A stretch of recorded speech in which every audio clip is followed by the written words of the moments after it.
Transcendent. I'm Rya, and I'm the daughter. And I'm Joe, and I'm the dad. Hey, Dad, we'll be talking about AI today. Did you know that scientists have predicted that AI will have a human level of artificial intelligence by just 2030? A human level of artificial intelligence by 2030? Yeah. Well, that's only 5 years away. And they say it could be even sooner if the bar keeps dropping.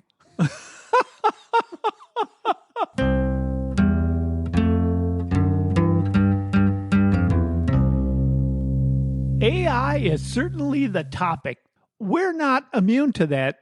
Actually, in our podcast here, we've been using AI for some time as a research tool.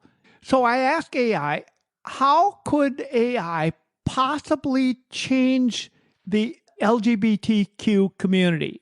What effect might it have on the LGBTQ community?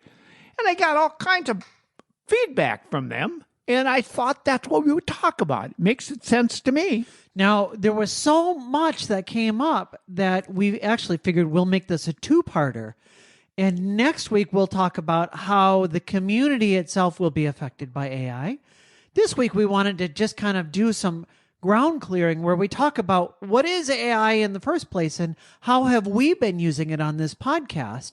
And that's going to give us really the foundation that we need to talk about it next week, because we've been using it for about the past year on this podcast, and we found some really creative uses on ways that we can use it. And if you've been living under a rock, AI comes up all the time, doesn't it? Oh, absolutely it does. Now, just to let you know, the one we use ChatGPT. I think that's what most folks use as far as an individual person using AI. But AI comes up all over the place. It come up at work. So, for instance, we have an AI that monitors every one of our phone calls, and it's been able to do this for years and years. And in fact, I know for decades, branches of the government have been able to take the words and turn it into text. I can tell you back from when I was in the military in the 60s, it wasn't AI, but there were some amazing things back then that could be done. I was so surprised that they were able to do this back in the 60s, Sure. Before the internet, Sure. Before any of that. There were things that could be done. For example, one thing that telephone companies could do back in 1963, telephone companies could have a machine that would be programmed to turn on anytime it heard a key word. If it heard a word such as murder or robbery or something like that, they could turn on a machine automatically that would record. Probably especially tax evasion. That is Yeah, true. I'm sure it would, yeah. Yeah, because- just the word sure. taxes. When they heard the word tax or taxes, they could record. Now, they weren't able to do this nationwide or worldwide. They were at that time, back in the 60s, they were only able to do it if they got the permission from the government to monitor a certain party that they thought was a suspicious party, and they wanted to find out certain things. Sure. And of course, the reference I always have is that movie Enemy of the State that came out, I don't know, around the year 2000 or so with Will Smith and Dustin Hoffman. You remember that movie. Yes. And of course, then those privileges got expanded pretty greatly with the Patriot Act. But that's not really what we're talking about here. We're talking about then now how have computers changed since then. We just thought we'd add that history for you. It is very interesting, I think. And so now, like the way that it works at my company is they will monitor my call and it will create a whole transcript. And then they don't even send that transcript off to somebody. Now, my boss can go in there or my boss's boss, or there are folks that will go in and look to get a sense for what's going on. But they use it as a tool to see how are my calls going. But more than that, they've trained the tool to see, am I mentioning certain key things? For instance, am I bringing up on every single call, hey, we've got some doctors that are highly rated on our system, and we know from research that if people come in and they choose a highly rated doctor, that they're going to be more satisfied with the plan and more satisfied with their health care. And so they want me to bring up these highly rated doctors on every single call. Now, it doesn't mean that I say it in a specific way every time, but it somehow knows if I've talked about those or not. Now, it's not 100%, but it's pretty close. Then it's going to ask me, am I listening to the person? Am I asking them questions about what are their real needs? And it can tell. Am I just plowing in there and not listening, not asking questions? Or am I taking time to ask good questions? It's becoming smarter and smarter all the time. And the good thing is that's helping me to do my job better. It's become a really, really good tool for me. That's not unusual. And if you think it's learning to do that, just imagine how quickly it will learn to do other things. So that's good and bad. But I hear so many good things right now that there are situations where AI has found new ways to do something in the healthcare field, in medicine, that they discover that people haven't been able to solve themselves, but AI solves it for them. Yes, it sure does. Now, how does AI work? Now, I'm curious. Do you know how AI works? No. I can answer your question on what I think, but that isn't necessarily the answer. I think it was able to draw information from everywhere and put it together and say, based on all of this information, this is what I know. The way that I think of AI, it reminds me of how I would do my homework back in the 6th grade. They would give us a reading assignment, and I remember going back and then, they would give us comprehension questions, and we all hated those comprehension pages. We would take those pages, and I remember they would have questions like, why did Billy want to go to the store instead of his sister? Well, I didn't know. They didn't tell me in the story, and I'd have to think, and it was hard. So we'd talk to one another, and we'd say, why did Billy want to go? Well, I don't totally know the answer, but I do know that the answer is going to start with, the reason Billy wanted to go to the store instead of his sister was... And then, well, I don't know what the answer is, but at least I've got my first line down on it. And sometimes you'll see AI does that, where you can ask AI a question. And it will give you an answer, assuming that it knows. It's very confident that it knows what the answer is, even if it doesn't have any idea. In pretty much the same way that I had to pretend I was confident when I was in the 6th grade. I don't know if I know this answer at all. And in fact, AI doesn't understand. It's really a misnomer. We call it artificial intelligence, but it's not really intelligent. It's just a computer working through an algorithm and putting together, and it puts together all the things and spits out, you put in at one end and then it comes out at the other end. At this point, however, that could change, and that probably will change very quickly. In a way, it has already changed, because the big thing that they have figured out, and the key that makes AI work, is that it has multiple computers or multiple parts of the same computer doing different calculations simultaneously. So just like our brains work, where you've got, part of your brain is always thinking about, your subconscious is always thinking about your life story and what's going on in the bigger picture of things. And part of your brain is always looking for signs of danger, which is why if you see anything out of the corner of your eye that is potentially scary, you jump real quickly because that could be out to get you. Your brain has lots of different pieces that are all working at the same time. And that's really how AI works. And so depending on how fast these pieces work, you can get a different answer now every time you ask the same question. It's not the same as it was back in the 80s or the 90s, where it was a single computer program and it gave you the exact same answer every time. I've noticed that. And sometimes I will go back and ask the same question in a different way. And the response is different, but it's similar in the conclusion. Mm-hmm. And it doesn't really know anything. I went through and I asked ChatGPT at one point. I think I observed a similarity. I said, it's interesting. The response that you're giving me here is very similar to Data on Star Trek. And it gave me a very, what I would call, insightful answer. And it said the difference is that AI in Star Trek, Data was actually a person. They figured out that somehow they artificially created a life. And we didn't know how it worked, but through the magic of science fiction and the way that fiction works, we just have to take it for granted that Data himself was not human, but he was a person. Whereas AI, the very first thing it said is, I'm not a person. It knows, I put that in quotes, it doesn't know anything. But that's the danger, is that we view it as knowing things because to our human minds, it looks like it knows things. But it doesn't actually know anything. It just has data, and it knows how to manipulate that data in a variety of ways and spit it all out to us.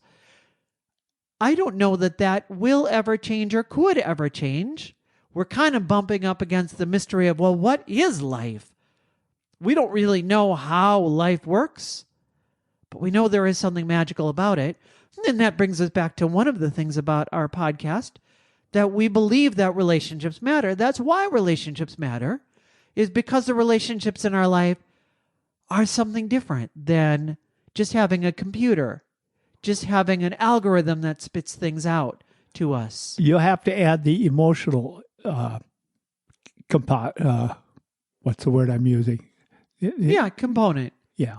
Yes. And there's something magical about another person. It's why when we get together in groups, that there's something so powerful, because we know just somehow our brains are wired that being in the presence of other human beings, we act a little differently. And so when we come together for worship, for instance, we all know that we're singing together. And when humans sing together, something happens in our brains, and our heartbeats start to sync up and our bodies start to respond accordingly. And there's something powerful that happens with humans when we come together in groups. Well, I think when everybody sings together, it means to me somewhere somebody has a birthday. Which we did, actually. Yes, of course. We did recently. I'm Chuck Reynolds, and I started listening to Transcendent because Joe is my friend. I keep listening because I have friends, colleagues, and family members who are part of the LGBTQ community, and I want to better understand their struggles and perspectives. I have become a supporter because I believe Joe and Rya are truly helping to preserve relationships and save lives. Join me in supporting Transcendent. Just go to transcendent.com, click on support, and select the amount you'd like to give each month. It can be as little as $3, and you can cancel at any time. So you asked ChatGPT for some ideas on what we could do, and we will routinely do this as we're brainstorming. We have figured out for our podcast, we already have an idea of what we want to talk about, but we have discovered that ChatGPT will give us ideas for things that we have not thought about. And so we can put in, and what I will frequently do is take my list of everything that I'm already thinking I would like to talk about in the episode, and I'll put it into ChatGPT and say, give me a sample outline, and it will spit something back out, and I'll say, well, this is good, but let's change up this and this and this and put it back. And then between what it gives as a tool and what we're bringing together, we come up with something generally pretty good. Yes, of course. And then we can turn right around and ask ChatGPT to help us with our research, which really makes a big difference for us. It will sometimes point us into directions we hadn't thought about. When you read the description for our podcast, in the first year, we had to write all of those on our own. We would sit down as we're uploading it and, I don't know. Okay, well, let's put this. And it would take us about an extra hour or so. Maybe not that long, but it was a long time to put that description in. Yes, and then we would work it over. We would finish the description, read it back to each other, and make changes. Sometimes we weren't comfortable with that. We talk again about, well, maybe we should choose this word instead of that word, etc. Right. We talked about this thing, and we should probably get that topic in here into the thing. Well, now what we do is after we've uploaded the episode and we've edited it and everything is put together, then we'll tell ChatGPT, we talked about this thing, this thing, this thing, this thing, and this thing. Give us a description of the episode. And then we do have to go in and do a fair amount of editing, because if we didn't, then every single episode would start with, in this episode, Joe and Rya have a heartfelt conversation about... Yes, and it reminds me of my 6th grade self learning how to answer those reading questions. In this story, Bobby and his sister Jill had a heartfelt conversation about... Did you know if you put that on there every single time, the teacher will give you an A? ChatGPT thinks of it that way. So we go through and we modify that part. And okay, this one doesn't need to be another heartfelt conversation. But lots of times it will come up with wording that we think, that's way better than anything that I could have done. Yes. On the other hand, sometimes it will eliminate things or will forget about things that we haven't told it, so how would it know? And then we think, oh, well, we have to talk about the time we used an encyclopedia, for example. Now, there are other kinds of AI as well, not just ChatGPT and not just verbal kinds of AI, but there's also AI that will generate pictures and images. Some of our very first podcasts, I was playing around using that kind of AI. I made some images. I had to put out some images that were roughly related to LGBTQ kinds of things. And you can see, I think, for maybe 3 episodes, we put in an AI-generated image with transcendent that was roughly related to what we were talking about. After about 3 or 4 episodes, I think we decided that it was a lot of work. It wasn't really doing anything. And we really like the logo that my sister designed for us, with the arms hugging and the colors for the LGBTQ community. We figured we'll use that in every single episode. But so I got some experience with that AI art. And if you've ever used AI art to try to make things, you'll discover it still gets a lot of things wrong. For instance, doesn't understand how hands work very well. And it will oftentimes give you a picture with somebody with a hand that has 7 fingers. Like that old Saturday Night Live sketch where they had handy off or finger off. Yeah, right. AI doesn't quite understand how hands work. Or sometimes we'll have a picture with a person with 3 arms because it knows arms kind of do this arm sort of thing. Well, do you know how it actually is working behind the scenes? What it does something similar to what humans would be doing, that we have concepts like what a human looks like or what an animal looks like. We know what smooth is or what wet is or what furry is. We know what a building looks like. We know what certain kinds of things look like. Well, what AI does, it's trained on a whole bunch of images, millions and millions of images that it's found through the internet.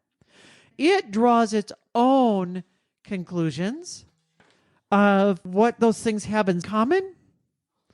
And sometimes the conclusions that it draws of what's similar are different from what we would have. So it doesn't have its own conception of furry or wet. It has its conception of zeros and ones, and the zeros and ones all go together in this sort of pattern, and it's very foreign to how humans think about things. However, that is changing and will continue to change, and ultimately it will solve that problem. And at some point, it's going to be able to give us much more appropriate images.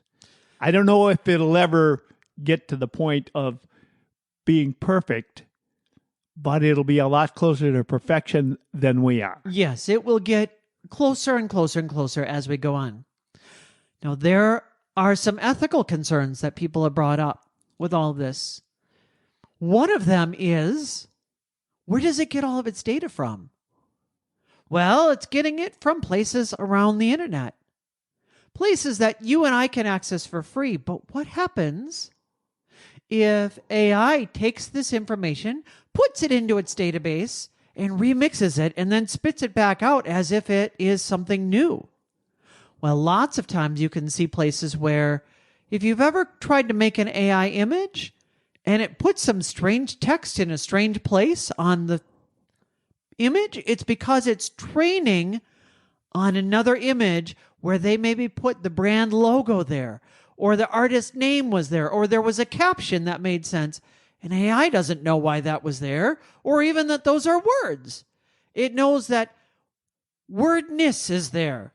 And Yes. so it should probably put something that looks like words, even if those words don't make sense or don't match up with anything. And so all of a sudden you have this strange, why does it say this thing that looks like Pepsi there? And you can discover sometimes that it was trained for what you asked it there on some images that all came from Pepsi or from whatever that thing was. A very famous YouTuber and other internet personality, Hank Green, has talked about this. Now, Hank and his brother John have been making internet content since the internet has been a thing. I've been watching Hank and John Green videos going all the way back to when YouTube started in 2008.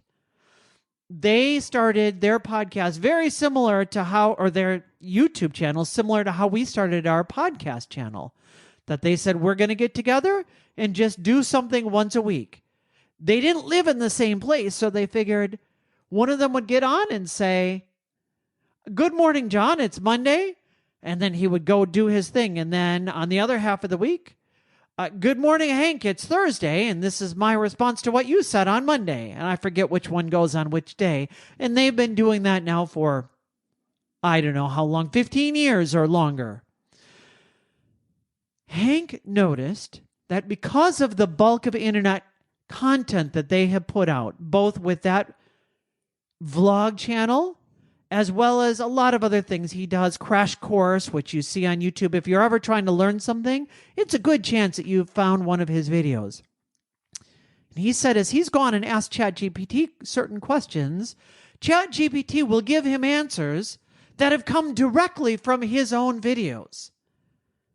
And he says, well, I understand that I'm kind of powerless to do much about this, but also, is it really right? I don't actually recall exactly what his takeaway from it was, but it's interesting that he's noticed that that's there. And we always have this ethical concern about, well, if it's just remixing things from other places, is it ever really original, or is it stealing from other places? And that's not an easily answered question. Well, we are in our third year right now of podcasting, once each week. And it's possible, in fact, might even be likely, that some of the things they drew out of our podcast have shown up someplace else. We don't know that because it doesn't tell you that we're taking something from you.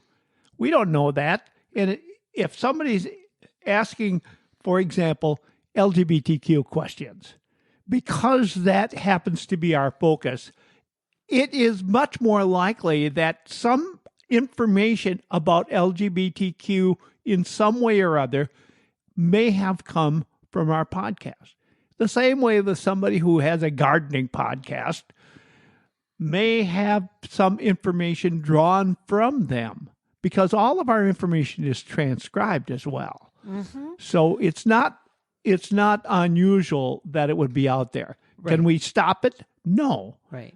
At least not at this point. There might be a time in the future when somebody would be able to protect themselves from that, because those are issues that will be coming up in the future, and people will talk about those as well.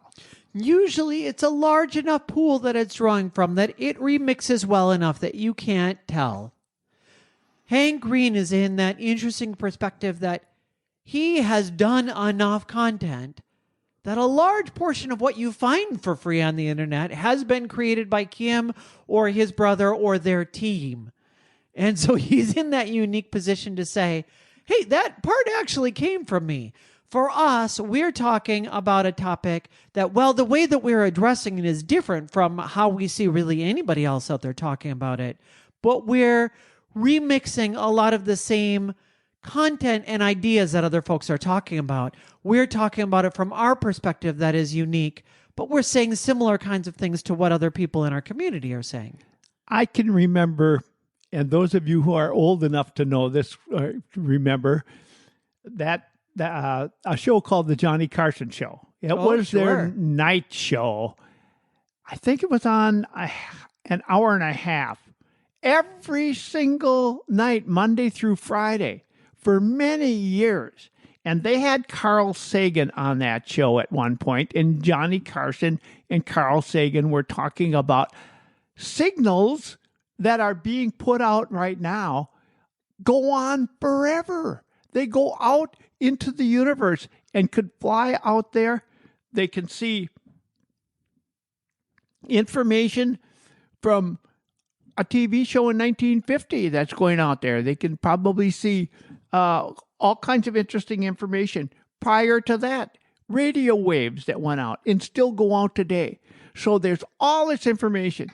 And Johnny Carson was amazed about that, and he thought maybe he would be seen because he's on there so much that an alien somewhere would see Johnny Carson.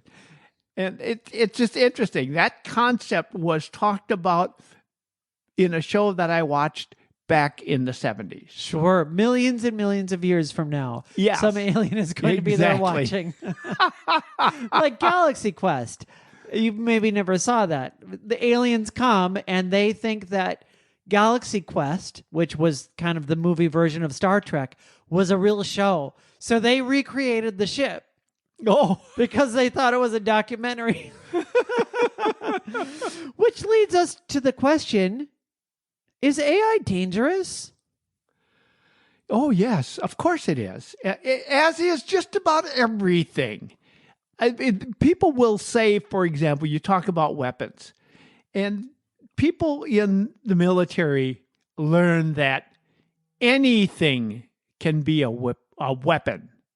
A toothpick can be a weapon, for example. Anything is a weapon. It depends on how you use it and what you do with it. Can AI be a weapon? Well, definitely. It can be used in so many different ways, just as the internet is right now. It is dangerous. It is definitely dangerous, but it's also helpful. And it is wonderfully helpful. It is going to advance healthcare and inventions and things dramatically that we haven't even thought about. A lot of times we think ideas that we have are just our own. But I can't give you a lot of examples, but I can give you examples that people will study nature and create something because they learned it from nature. Like the little burr that you walk through the grass and it sticks to your clothes, created the whole concept of Velcro. Oh, for example. No, that's interesting. Sure, Yes. that makes sense. And you can talk about all I hate kinds those of things little like things. that. Yes, exactly. But the interesting thing is that AI can do a lot more of that. Sure. Things we haven't even thought of. Of course, lots of things have changed. The way that teachers teach is very different. So that I have a friend that's a high school teacher, and she has to have people write in class right now. Otherwise, she can't know for sure, did this come from AI? Oh. There was about a year where she could put it in on a thing that would discern and see, is this coming from AI? And now there are too many ways that you can cheat that and fake that.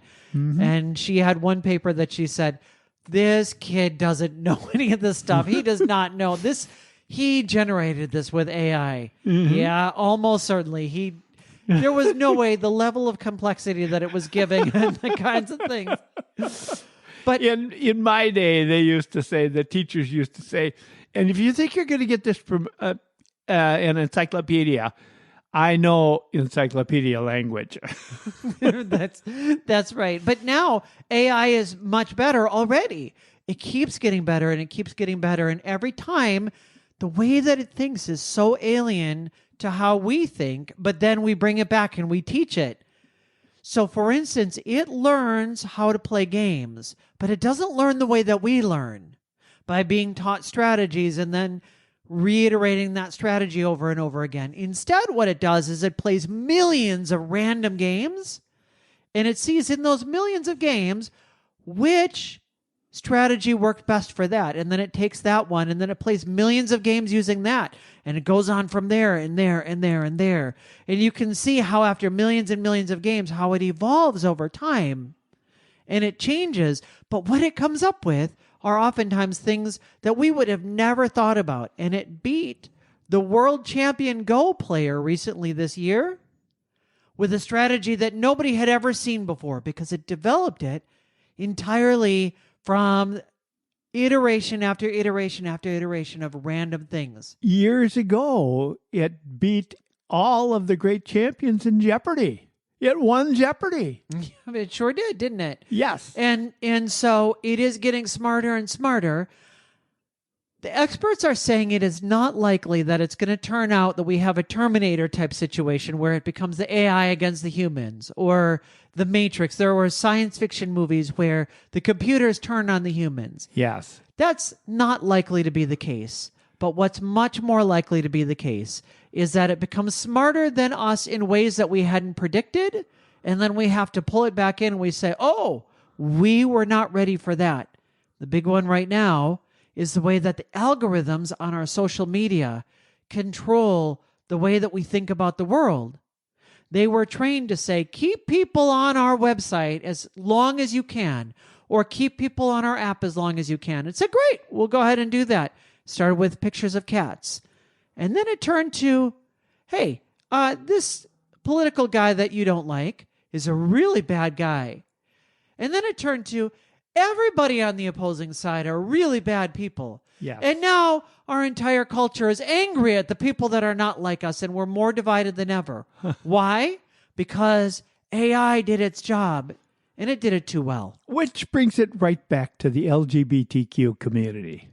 And there are a lot of things in the LGBTQ community that could be corrupt, that could be misused or mishandled. People who don't want to be outed could be outed. There's so many things. That's right. And one thing that will never be mishandled is our episode every Monday morning. Absolutely. We have been very grateful to be able to have this schedule where we can put this out weekly. We're glad to have you coming back week after week.